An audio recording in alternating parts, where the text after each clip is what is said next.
The phone wouldn't stop buzzing.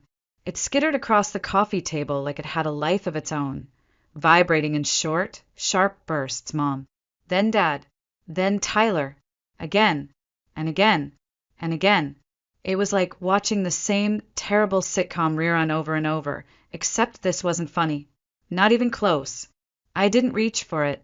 Didn't answer. Didn't flinch. I just sat back against the worn leather of my second-hand couch, arms crossed, eyes fixed on that little screen dancing across the wood like it might explode if I ignored it long enough. 6 months. That's how long it had been since I walked out of that house for the last time. No shouting. No slammed doors. No dramatics.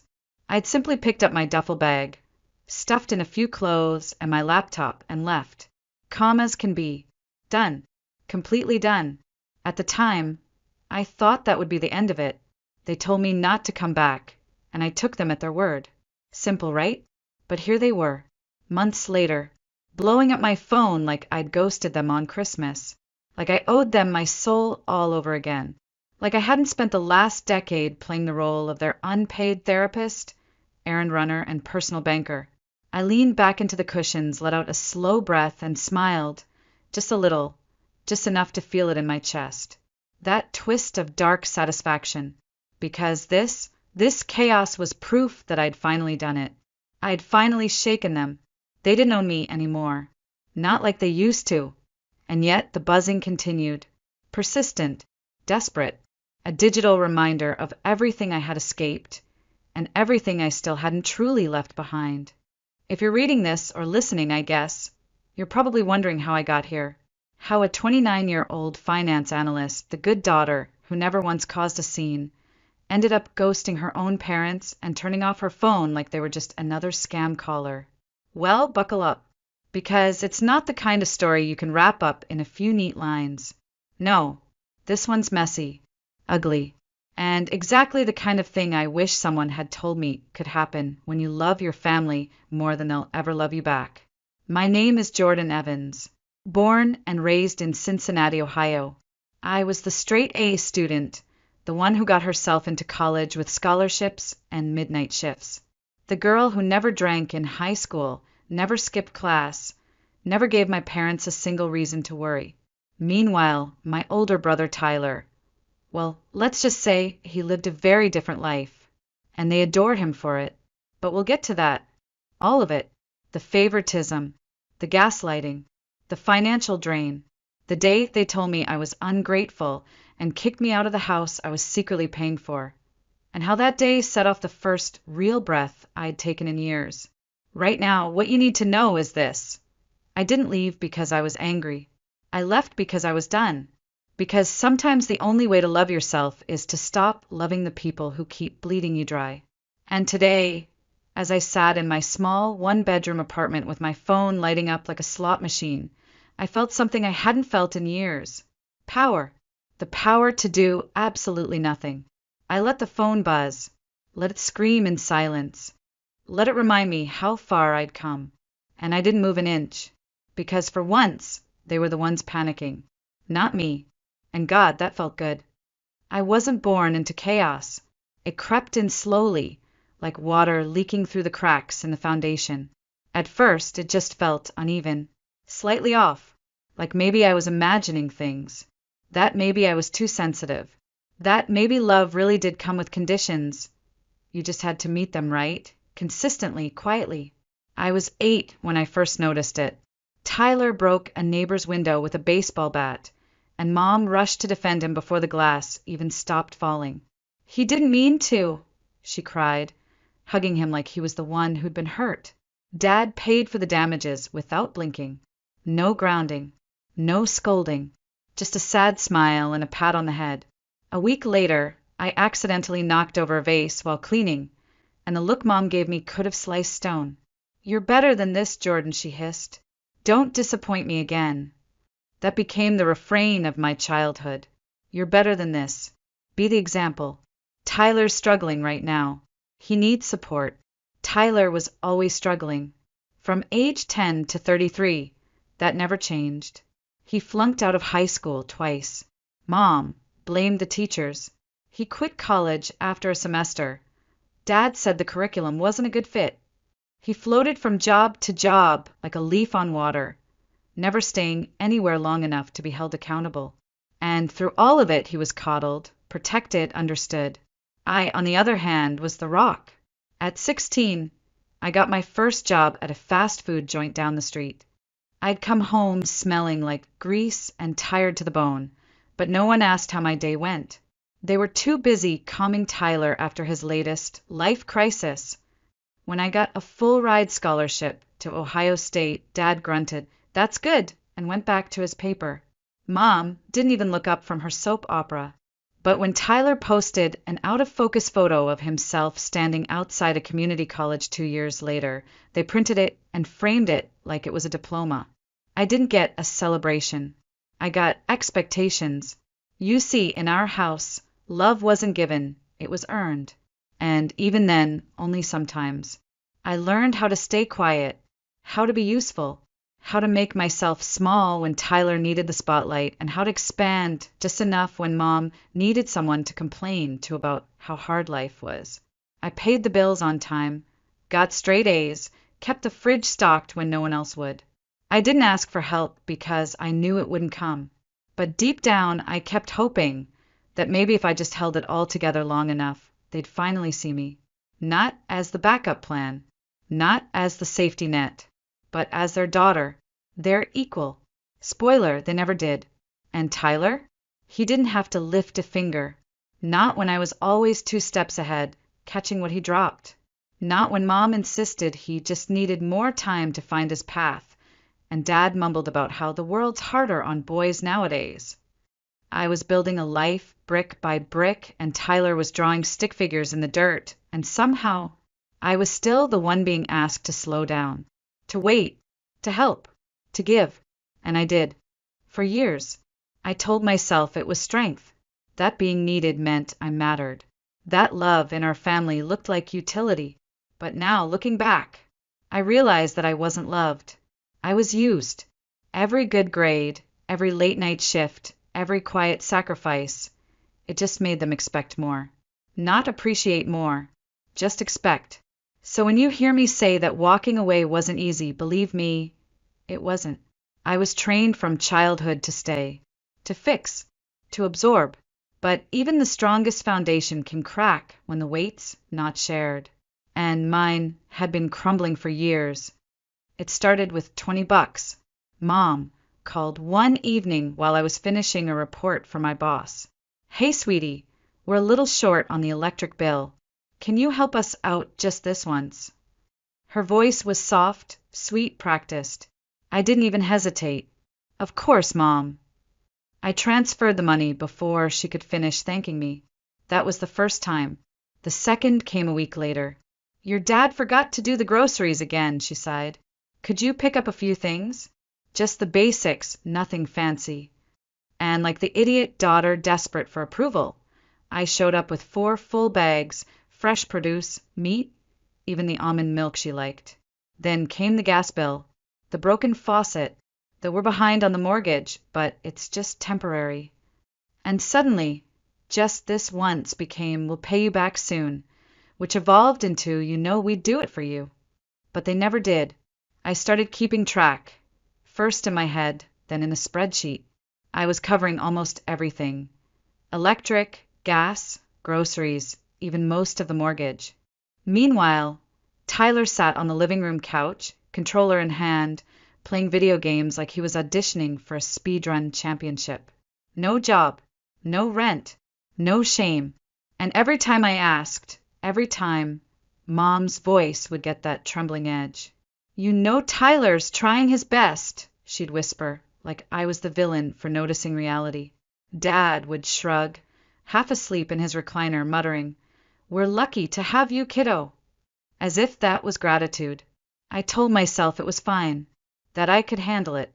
After all, I was the one with the job, the apartment, the salary. Tyler was still figuring things out, apparently into his 30s. But the truth? I was bleeding. Quietly. Steadily. My weekends vanished into errands for them. Grocery runs, bill payments, car maintenance. My paychecks disappeared into their accounts. And every month I told myself the same lie. They'll get back on their feet soon. But soon never came. Instead, I got eye rolls from Tyler when I brought up budgeting. I got guilt trips from Mom about how hard things have been since the recession.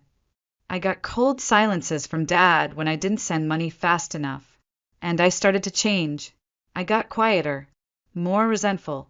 I began dreading their phone calls, not because I didn't care, but because I already knew what they were going to say. I could hear the scripts in my head before they even opened their mouths. It wasn't communication anymore, it was a pattern of extraction. And yet, I kept going.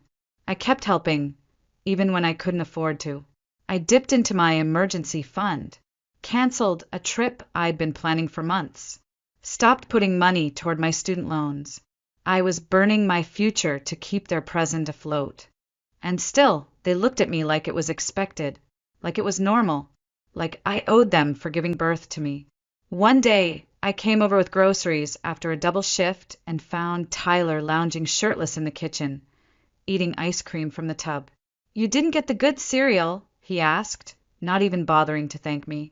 That was the moment I felt something twist inside me. Not rage, not sadness, just something calcify, because I realized I wasn't the daughter anymore. I was the lifeline, the wallet, the fix. They didn't love me for who I was. They loved me for what I provided. And the more I gave, the less they saw me. It wasn't physical abuse. It wasn't loud or violent or dramatic. It was quieter than that, colder. A kind of parasitic love wrapped in "you're such a good daughter," and "we're just going through a tough time." But tough times don't last forever. And at some point I had to ask, why do they expect me to stay poor? Just so they can pretend they're not. It was a Sunday in early October.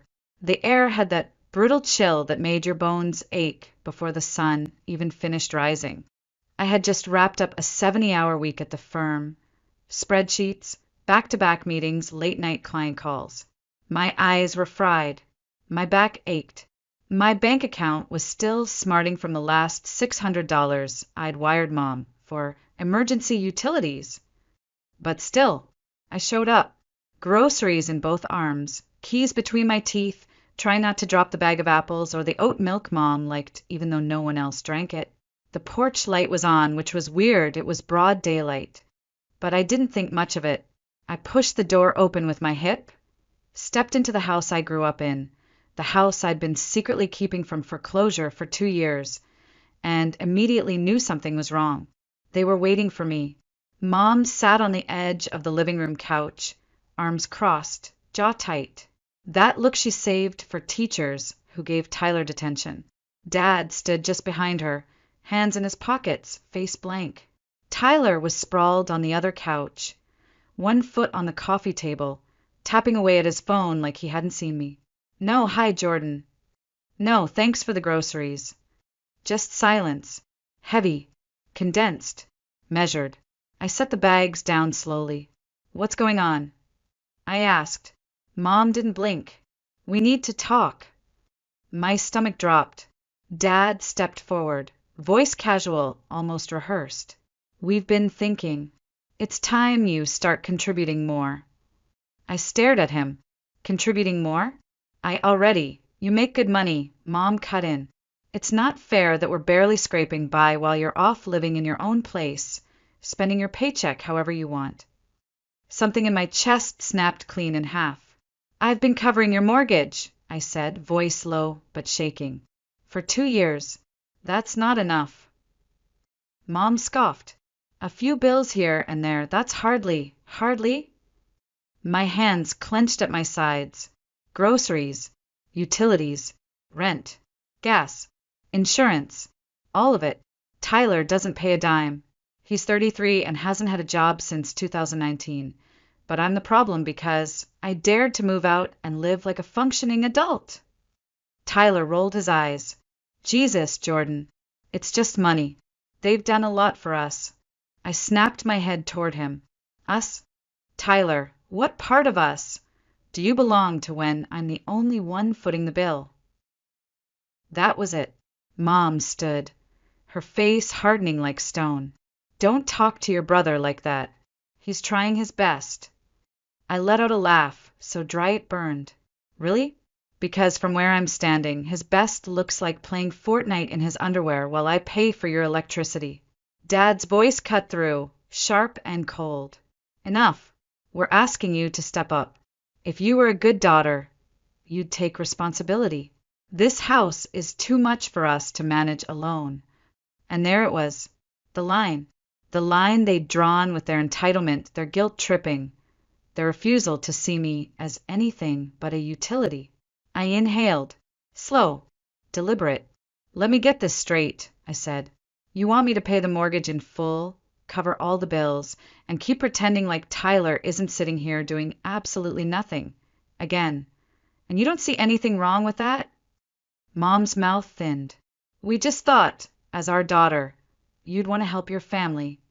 And what's Tyler? I snapped. A houseplant. Tyler bolted upright. I hate you. I didn't ask for this. No, I said, but you sure as hell benefited from it.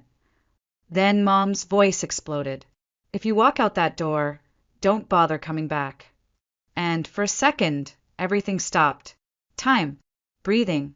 The world itself. I looked around the room, at the furniture I helped pay for, the lights I kept on, the people I gave everything to, and felt nothing. No sadness. No guilt. Just clarity. I picked up my bag, walked to the door, opened it. The air outside hit my face like a slap, cold and clean. I turned back just once. Okay, I said, and then I left. No yelling, no speech, no drama, just done.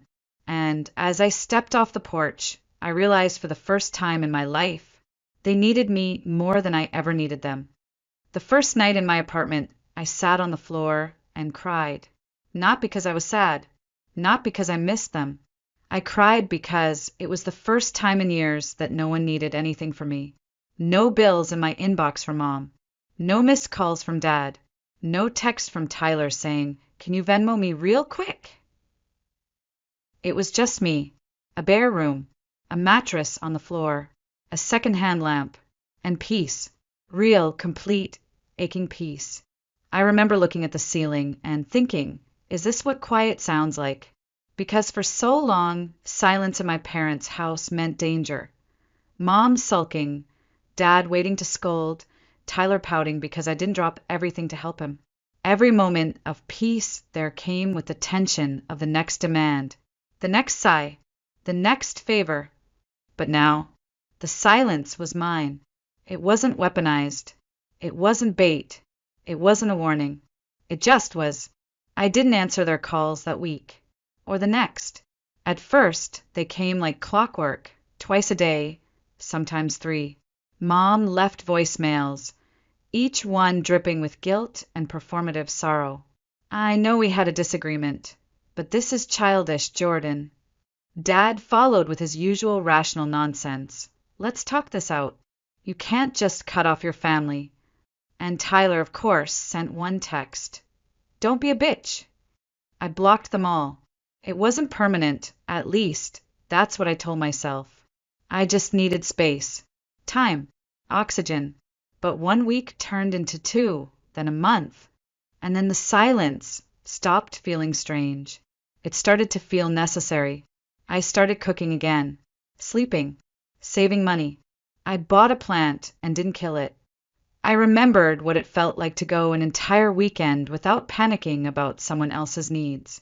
I was still working long hours, still pushing myself at the firm, but when I got home, it was my home.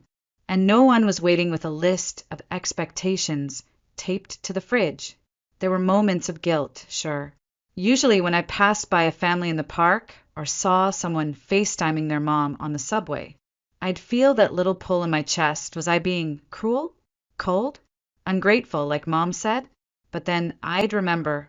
All those nights, they slept soundly while I stayed up crunching numbers to make sure their lights didn't go out. All those days I canceled plans, drained savings, ignored red flags just to keep them afloat. All those times I cried in the bathroom after wiring money I didn't have. And the guilt would melt into something else. something harder, sharper, resolve, because for all the love I poured into them, all I got back was obligation. They loved me the way a leech loves a vein, only as long as the blood keeps coming. So I stopped the bleeding, and in that stillness, something new started growing. Confidence, maybe, or just the slow, quiet realization that I had value outside of what I could give. I made friends. I went to the movies alone. I bought a new blazer without justifying the cost to anyone. I rediscovered what it felt like to wake up on a Sunday and not drive across town with grocery bags and a fake smile. For the first time in my adult life, I had nothing to prove, no performance to give, no roles to play, just Jordan, just me, and it was glorious. Until one morning, 6 months to the day, I woke up to a message from Dad. "Why haven't you paid the mortgage this month?" There it was, the punchline. After all this time, after they kicked me out, cut me off, cursed my name, they still assumed I'd be paying, as if my silence was just a phase, as if I was still on autopilot, quietly sending checks, being the good daughter behind the curtain. I stared at the message for a long moment, then smiled, not soft, not sad, the kind of smile that comes when you realize you're not the one drowning anymore, and you finally let go of the rope. I typed back, "Oh, I thought I wasn't welcome," and hit send. Then I leaned back in my chair, crossed my arms, and waited for the storm. The reply didn't take long. First came Dad's text. "Jordan, this is serious. The bank is threatening foreclosure. Please call me." Then Mom, "What is wrong with you? We're late on the mortgage. The bank called us, Jordan." And finally, Tyler, ever the eloquent one. "Dude, seriously? You're gonna let them lose the house just to prove a point?" I didn't answer. I didn't even blink. I just watched the screen light up again and again, like a machine on the verge of short-circuiting. I let the chaos spin, let it stew. 6 months. 6 months of silence, and they thought I was still on the hook, still theirs. It was funny, not in a ha-ha way, more like watching a magician realize the rabbit's gone from the hat and he has no more tricks. They were unraveling, and for once, I wasn't holding the thread, but curiosity got the better of me. I called the bank, put on my most professional voice, polite, concerned, vaguely apologetic. "Hi, this is Jordan Evans. I used to handle my parents' mortgage payments, but I've recently stopped. I just wanted to check the account status." A pause. A hold. Some keyboard clicking in the background.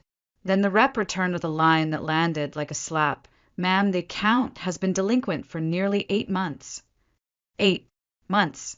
I blinked, sat perfectly still, did the math.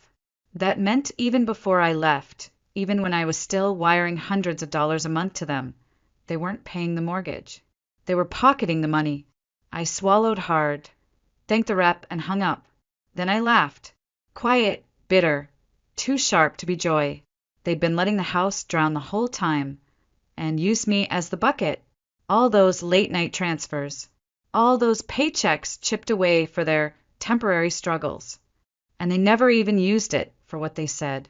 They just watched the hole widen and figured I'd keep patching it with duct tape and devotion. I called Tyler. He picked up on the first ring. "Jordan, finally. We need you to fix this. Where did the money go?" I asked flat. A pause. "What?" "The mortgage. I was sending money for months, and the bank says the last full payment was 8 months ago. Where did it go?" He stammered. I don't know. That's not my thing. Mom and Dad handled it." "Oh, come on," I snapped. "You live there. You didn't notice the letters piling up? The red stamps on envelopes? You didn't think it was weird I was sending thousands of dollars, and somehow the power was still flickering?" "Look," he said, suddenly defensive, "they needed help, all right? Things got tight. It's not like you were struggling. You don't get to say that." I cut in. "You don't get to act like my success is the reason I should bleed dry." He huffed. "You're being cruel." "No," I said with the coldest clarity I'd ever felt. I'm letting you face the consequences of your own stupidity. Big difference. I hung up. Then Mom called. And like a fool, I answered. Her voice came through high-pitched and desperate. How dare you, Jordan? You know we need help. The bank is threatening to take the house. I stayed calm. And you thought lying to me for months was the best way to secure that help. It wasn't like that, she snapped. Tyler's been struggling. You don't understand. Struggling? I laughed. He's been struggling for a decade. You know who else struggled? Me. Working night shifts, skipping vacations, paying your bills while you smiled and nodded like I was your personal ATM. Dad got on the line, his voice low, measured. Jordan, we just need help this month. Just this one time. We're behind, yes, but if you can sell the house, I said. Silence. Then Mom, shrill, we can't. This is our family home. Then it should have mattered enough to pay for it, I replied. Dad inhaled sharply. Please, sweetheart, be reasonable. We just need support, not judgment. I shook my head, even though he couldn't see it. No, what you need is accountability. We're your parents, he said softly. You will help us. I smiled. Looks like you'll have to figure this one out without me. And I ended the call. The phone buzzed again, instantly. More texts, more voicemails, more desperation. But I didn't care. Tight-leet. They'd used me. They gambled my love and bet against my spine. And they lost. I didn't answer any more calls that night. I let them come. Mom's fury, Dad's pleading, Tyler's snide voicemails. The phone buzzed like it had a vendetta, thrashing on the table like a wounded animal. And I just sat there watching them scramble the way I used to. It felt good. Not triumphant, exactly, but clean, like pulling out a thorn that had been buried too deep for too long. For the first time, I wasn't the one panicking. Wasn't the one trying to fix a mess I didn't make. I was done playing savior in a story that never cared if I bled. Eventually, I picked up the phone, not to talk but to type. To Mom, funny. You keep asking what kind of daughter I am, but I'm not the one who stopped paying the mortgage. I'm not the one who hid it for months. Maybe it's time you deal with your own mess. I sent it and let it sit. 5 minutes later, Dad called. I let it ring, then picked up on the third try. His voice was softer this time. Not desperate, exhausted. Jordan, this isn't you. We raised you better than this. I laughed, short and bitter. No, you raised me to be useful. You raised me to keep my head down and open my wallet. You raised me to believe that if I just gave enough, maybe one day you'd actually see me. He was quiet for a long beat. Then, finally, he cracked. We're sorry, Jordan. We messed up. But please, we need your help. We won't make it without you. I leaned back, stared at the ceiling, and let his words hang in the air. You said that before, I replied. Every time. You said you'd pay me back, that things would change, that it was just this once. But all I ever did was hold up the foundation while the rest of you took naps. We didn't mean to take advantage, but you did, I snapped. You took and took until there was nothing left of me but spreadsheets and late payments and empty weekends. He sounded small, broken. I'm sorry. Then show it, I said. Fix it yourselves. There was another pause. Then he whispered, Jordan, this is everything. The house, it's all we have. I almost felt something. Almost. But then I remembered all the times they let me carry the weight alone. All the times I asked for nothing, and still they made me feel like a burden when I couldn't give more. No, I said, it's all you have, because you never built anything of your own. You just drained it from me. I'm begging you. And I'm saying no. I hung up.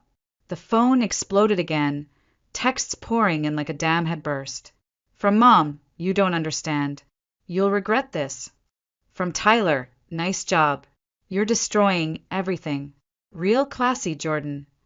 From Dad, please. We'll pay you back. We swear. Just help us this once. But it was too late. They weren't asking for help. They were asking for another lifeline, another extension of the lie. I typed one final reply to all three of them in a group message this time. No more hiding. You had years to be honest. You had months to ask without lying. You chose this, not me. I'm not your bailout plan. I'm your daughter, and you treated me like a paycheck. And then I blocked them, not out of anger, out of necessity. I needed to close the loop, to put a period at the end of a sentence that had dragged on far too long. Because every time I picked up that phone, every time I listened to them spin their webs of guilt and panic, I forgot what I'd already learned. That peace doesn't beg for attention, and real love doesn't bankrupt you. I sat in the quiet that followed, heart pounding, hand shaking, but it wasn't fear this time. It was freedom. The silence after blocking them wasn't as satisfying as I'd imagined. It was heavy, thick, like the pause after a slammed door, the kind that echoes longer than it should. I stretched out on my couch, phone face down on the table, TV playing something I wasn't really watching. For the first time in years, no one could reach me. No one could drain me. But in the quiet, doubt crept in. Was I too harsh? Should I have offered a compromise? Found some middle ground before torching the bridge? I mean, they are my parents. Tyler's still my brother. And the house, the one they're about to lose, it holds my childhood too. Birthday balloons taped to the kitchen cabinets. My high school graduation picture in the hallway. The scar on the doorframe from when I tripped racing Tyler to the fridge. But that's the trick, isn't it? Memory disguises itself as meaning. You start to confuse sentiment with safety. You start to think, well, maybe it wasn't that bad. Except it was. It was exactly that bad. They lied to me. Repeatedly. They took my money for months, years, and never told me the truth. They chose to let the house slip into default while I was still paying for it, and then expected me to clean up the mess after they kicked me out. No explanation. No apology. Just a demand. And when I said no, suddenly I was ungrateful. Cold. Cruel. But tell me, what kind of love demands your financial ruin in return for affection? What kind of family threatens you with guilt when they've already weaponized every sacrifice you've ever made? I didn't abandon them.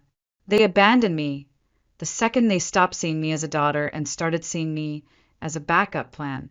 And maybe that's what hurts most. Not the lies, not the money, but the realization that to them I was never Jordan. I was a job title, a debit card, a safety net with a smile. I turned the TV off. Let the quiet settle again. This time I didn't fight it, because the truth is I don't regret walking away. I regret not doing it sooner. I regret every time I ignored that tight feeling in my chest when Mom asked for just one more favor. Every time I skipped a vacation, canceled dinner with friends, avoided checking my balance because I knew they'd call again. I regret the years I spent thinking love meant sacrifice without limits. But I don't regret saying no. Not this time. Not anymore. Still, part of me wonders, will I look back years from now and feel guilt when I see that house boarded up? When I hear they had to move into a tiny rental, sell off furniture, downsize their lives, will Tyler finally be forced to grow up? Or will he just find another woman to drain? Will they ever understand what they lost? Or will I always be the villain in their version of this story? I don't know, and maybe I never will. But what I do know is this: I'm breathing easier, sleeping better, laughing more.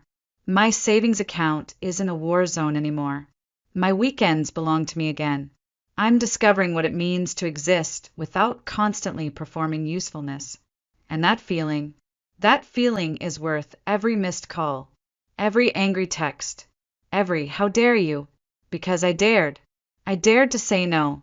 I dared to walk away. I dared to live like my value wasn't tethered to what I could give away. So here I am, alone, free, and wondering, what do you think? Was I too harsh? Did I let my anger cloud a chance to repair what was broken? Or did I finally do the only thing I could to survive? Let me know. Because this story, it's mine, but I think it might be yours too.